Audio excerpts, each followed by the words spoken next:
All right. So this is Jacob and Johnny again with the Contractor Guys, a little podcast we're throwing together. So we're really just going to start taking questions as we go through the week. We're going to try to sit down. I don't know if we'll get to it once a week. What you think, Johnny? Maybe once a month at least. Yeah, for sure. So what we're going to try to do is go through some of these questions that we get throughout the week. And they're going to be simple, but it's going to be some really comprehensive stuff to help everyone that may be building a house or maybe remodeling a house, or we're going to talk a little bit about interest rates like we said in the last couple videos. We're going to try to bring people in from time to time just to really kind of keep everybody in touch with the industry and see what's going on in the industry. So real questions from real people. Real questions from real people. I feel like we have a lot of knowledge. We build a good many houses. We see what's the upcoming trends are. Like we said last time, our wives keep us up to date on that. Johnny's laying, Lord knows how many floors a month. So he sees what people from $200,000 homes to $2 million homes are putting in there. So it'll be a lot of good information for you guys at home that are doing some DIY projects. And so we're going to jump right in it. Johnny's got a couple of questions. I think I have a couple of questions some people sent to me. And we're going to jump right in there and see what we got. So go for it, Johnny. All right, first question. Hey, we are currently building our dream home. What's your favorite insider tip for homeowners looking to spruce up their space without breaking the bank? That's a good one. That's a tough one. But I have something. So just like in my house, look at the walls in Eli's room and Emerson's room. What I did, I don't have maybe I might have $400 in those two rooms alone, but I have a lot of elbow grease in it, but I just went in there, so it's trim work. We did accent walls in both rooms. Emerson's room has 2 accent walls, and all we did there was board and batten, and I did a 1x6 top wainscot. Come out good. Eli's got some little design trim in his, so it's wainscoted board and batten on the bottom, and then on the top I did the little angle, like we talked about last time, the Pinterest walls. We've got Pinterest walls. Carly gave me some ideas, showed me the pictures, and I made it happen. A little bit of paint, some 1x4s, and completely transformed that room. I feel like it made it feel much more high-end. I mean, what do you think? You've seen it. Yeah, accent walls are a big thing. They change a room at very minimal involved. Sure. I'm a big fan of the wood on the ceilings and stuff like that, or like a accent wall with an antique pine, something. It changes the whole look and feel of the room. Right. Well, we did that friendly on cost. our Meadows house. We put a home in the parade, and man, just that antique pine, everybody that walked in it, just on the ceiling, just made significant difference. So, anyway, let's go to the next one.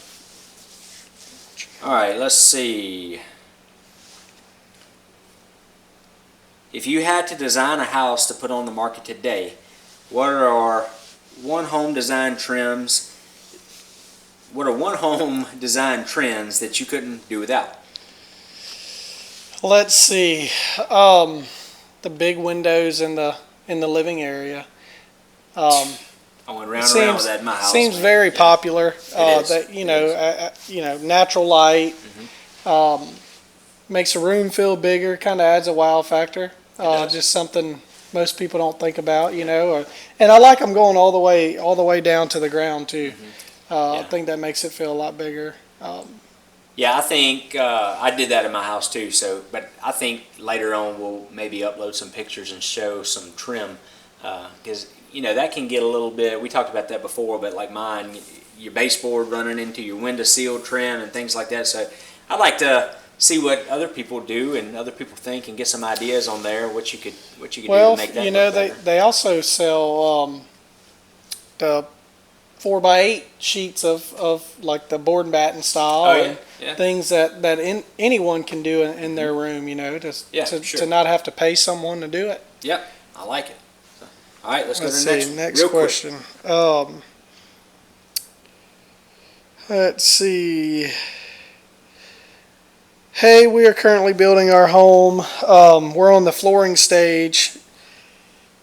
I know this is an age-old debate. Hardwood or laminate flooring? What's your take on the matter? Hardwood or laminate? I guess now would be vinyl. Vinyl, yeah. That's They what I call was them gonna the say. same things. But budget would come into mind here. Mm-hmm. So obviously, my favorite is dirty top pine. That's no secret.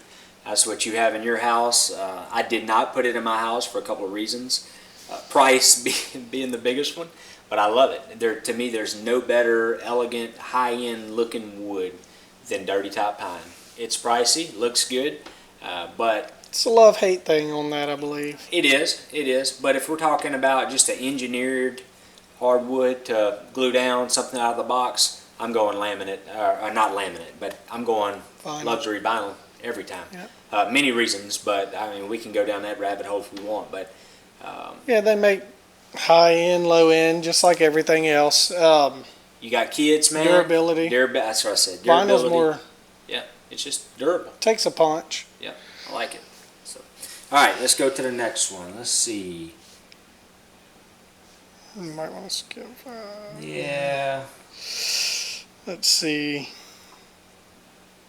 That's all here. I have one more. All right, go with it. Let me pull I'm it up. trying to scroll through a bunch. Let's see. Yeah, let's find the one we haven't answered. All right. So we've all heard horror stories about construction delays. We've had some of our own. What's your secret to keeping projects on track and on time? Higher destiny. No. Schedule. Yeah, I mean, that's simple. Schedule. So when you're scheduling a project, every sub needs to have that schedule and know their time frame, and keeping everybody informed. If one person gets backed up 3 or 4 days, that's going to push the next guy back 3 or 4 days, the next guy back. So I mean, it's simple as that. Schedule, Yep. communication. Yep. Communication's a big one. So that's something that you guys just do great with. But when we build a house, we loop everybody in a group message. Yeah. Hey, this is running behind.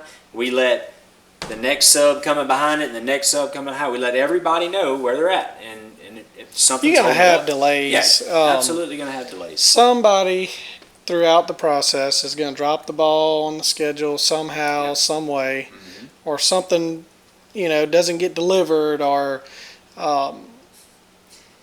just it's so many different, so many things can happen. so many different ways, and just part of the job. Yeah, that brings us back a quick story. Whose house was we doing? We was doing a house, and we couldn't get the wood. We was fixing to load up and go to Georgia to pick up the load of wood and come back. It was support beam. Oh, was it? Yeah, I think so. It was laminated beams. Yeah, so we couldn't find a beam, so we was fixing to go to Atlanta to pick them up and shoot them straight back. But hey, to save time. Save time. Just push you a week back. That's a lot. A week, and then you it's miss snowball a 2 or 3. factor there. Exactly. So anyway, that's what it comes to, is just scheduling, and like I said, nobody better than you guys at it. Communication and having a good plan. Back to what you said the last time we met was planning, and that goes a long ways. Plan some more. Plan some more. When you have everything lined out and you have it scheduled and written down, and you stick to that, it's easy to be like, I ain't gonna catch that one right now. Yeah. But stick to it, push forward, and you can drive through. It's a lot of little pesty things sometimes, but if you stay on top of it, That's right. does good. But I think that's the last one for today, and we'll catch y'all back next time. This was real quick, easy, quick and dirty, but we're going to do these, like I said, at least once a month. If we keep having as many questions coming in as what we're having right now, then we may try to do this once a week just to cover them all, but we'll have a little better list. Right now we're just funneling through the emails that we get. So anyway, y'all give us a follow, a like, and whatever y'all want to see next. Anything. Yeah, send in your questions. Send the questions to us. What's the best way to get questions to us, Jacob? Well, if you know us personally, obviously you can text us, but you can follow us on TikTok at the Contractor Guys 101. You've got our email is thecontractorguys101@gmail.com. Of course, Facebook, same thing, the Contractor Guys 101. We're all over social media. We're out there. We want to talk. We want to learn more too. We have a lot, like we said last time, we have a lot of contractor friends that we share this knowledge from. We learn a lot, a ton of stuff from a lot of people. Like I said, I've got buddies in Kansas. I've got buddies that are framers. We've got a very close friend of ours, AC guy, plumbers. We don't just have subcontractors. We're friends with a lot of these people, Yeah. and we deal with them every day. We see them. So we get a lot of good inside knowledge that somebody off the street may not, but we're just going to call them up and ask them, hey, what's the best way to do this? So it helps us. Anyone can call a subcontractor, but building Sure. relationships, that's what keeps, because you're going to have issues at some point with something simple, anything. Relationships, get those people back without charging you some crazy That's right. charge for coming to fix something that went wrong.